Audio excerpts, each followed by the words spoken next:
James, nice to talk to you. I see you're in a car again. I've seen a lot of interviews with you in cars. It's kind of your go-to thing. How are you doing today?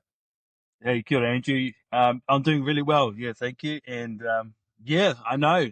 A different car each time as well. Yeah. Okay. How do you explain that? What's going on there? Oh, I'm just always car pie, I think. There it is. Now it's funny because we're going to be talking about the show that's coming up, but one in the publicity materials it refers to dad jokes as part of the makeup, and that car pie was a dad joke. Do you reckon there's anything wrong with dad jokes? Because people, moan about them or, roll their eyes, but they're actually really satisfying. I think you have to have obviously super high IQ in order to play the game of dad jokes, and it is a game. It's a very fun game, and it's funny because I've been practicing dad jokes for a very long time. I want to say since I was 18, and only just now I'm stepping into fatherhood with a baby on the way, with my wife Afimai, 34 weeks pregnant. So wow, congratulations! Yeah, so we'll see if it goes to another level or if it just all falls away. Well, I figure when do kids really start appreciating jokes? It's fairly young, I'm thinking. So you've got probably at least a couple of years to create a whole repertoire. Totally, and I only have ever done it for my own amusement. And if I get a laugh from it, then that's a bonus. So do you think you'll deliver them like a stand-up routine, or just off the cuff whenever the moment arises? Whenever the moment comes, very dry, and I'll act like he understood every part of it, even when he can't. Until he can, but even then, who knows? Yeah, no, brilliant.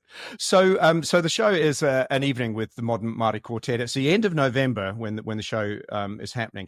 But is it a Christmas feel kind of show? Yeah, no, absolutely. And by Christmas feel, I suppose, well, we've added more Christmas songs, our classics that I guess you'd say we've been putting out there every Christmas for the last sort of 8 years. So, no real inventing of the wheel in terms of new content, but why change something that's not broken either? So we're going to keep bumping them out, have stuff for Maori Christmas and all this other stuff. So no, we're super excited. Well, I guess with the state of the world too, something that's familiar and satisfying and evokes positive feelings is actually really important now, isn't it? Oh, now more than ever, I would say. And particularly the light and funny side of Maori, of being Maori, which is very strong and, not necessarily in the forefront at the minute, but it is a big part of who we are as well. Yeah, no, definitely. Do you have a favorite Christmas song of any of them? Oh, spot. Last Christmas, I gave you my heart. Very next day, who's that? That's Wham. George Michael. That's yeah. That one. Oh, it's a go-to one. I remember that from my teen years, giving my age away now. But yeah, it was. And you're right. It's a really happy kind of song. It's really cool. What does Christmas mean to you? Does it have significance to you, or is it just kind of like a tradition? Yeah, it's I think it's become more meaningful for different ways as I've gotten older. For example, an auntie of my wife's passed away on Christmas Eve. So too my nephew. So in terms of, it's become, I guess, a period of remembrance just as much as celebrating, in my years so far. So that's what it means for me. It means remembering and celebrating all at once. You started the Modern Maori Quartet. You've been with it for a long time. Is it like whānau for you? 100%. Yeah. Particularly with everyone we meet, we try and create that. And we did a TED talk, jeepers, I want to say 4 or 5 years ago now. And that was quite an interesting exercise in terms of, you start something with just because it's fun. And then when you do that exercise, you've got to go a bit deeper and get closer to the why, because we've got the how and we've got the what. And that was the core of what we're about to whānau, but also translating that to our many different and diverse audiences as well, making them feel a part of our whānau. And if they don't leave feeling like that, then either we haven't done our job right, or it's just their distant relatives who need to come to more reunions. Exactly. I interviewed Rutene Spooner in August about his show, about Billy T. James, and I asked him which of all of you was the most mischievous Can you guess who he said? Oh, he said Matariki Whatarai. Well, that's what I was expecting, but in actual fact, he said you're all the same. You're all mischievous. yeah, yeah, which I guess is a good indicator of that brotherhood, Yeah. that spirit that's with you together. Yeah. Who were your big influences musically? Musically, Yeah.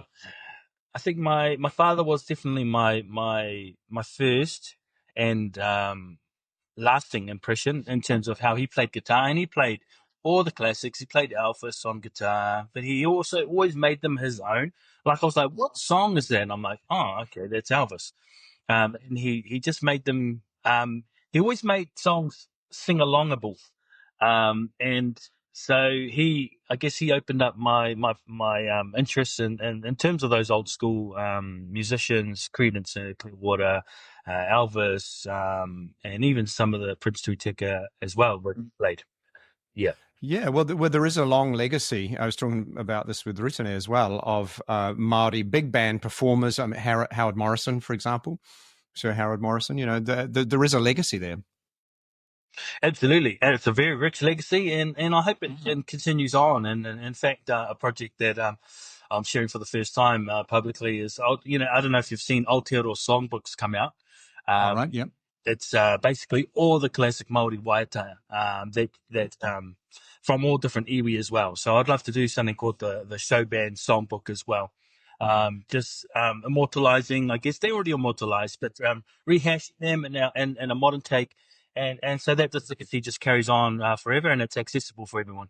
And bringing it to a new generation. You know, when your child grows up too, knowing that legacy exists and it's part of their whakapapa too. You know, it's fantastic. Absolutely. That's it. Yeah. Hey, almost done, but I did want to just get a little political. You don't have to answer this if you don't want to, but what are your thoughts on the Treaty Principles Bill and the Hikoi? What's kind of your sense of that? Yeah, no, great question. No, I definitely don't mind delving into a little bit of politics. Um, yeah, I mean, I guess it's almost like a crescendo, really, from the start of the year when the coalition was formed. There's been these, little micro decisions that have been made that affect Maori in terms of the leo and pulling things back that they feel have gotten too far. And then this, I guess, you might think is not necessarily the cherry on top, because there might be something else to come after this, but it's certainly the icing on the cake.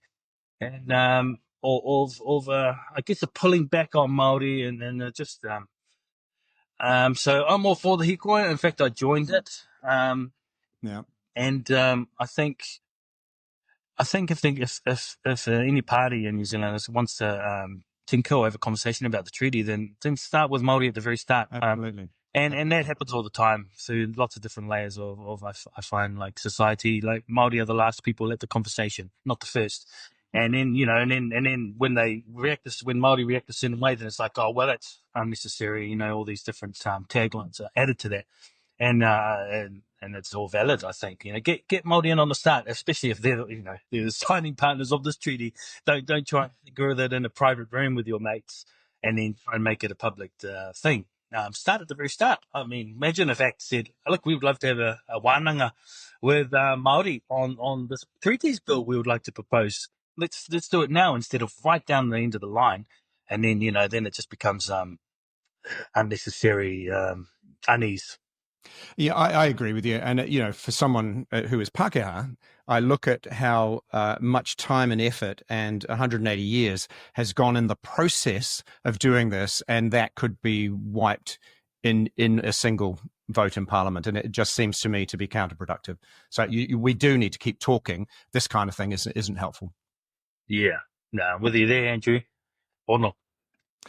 So finally, do you, on a possibly a nicer note, do you have a go-to comfort food? Is there something that you just have to have? Yeah, butter chicken, I will say. Yeah. Yeah, I'm boring like that, but it's just you know what you're going to get every time. Like, it's pretty comforting. Do you do it with the garlic naan or?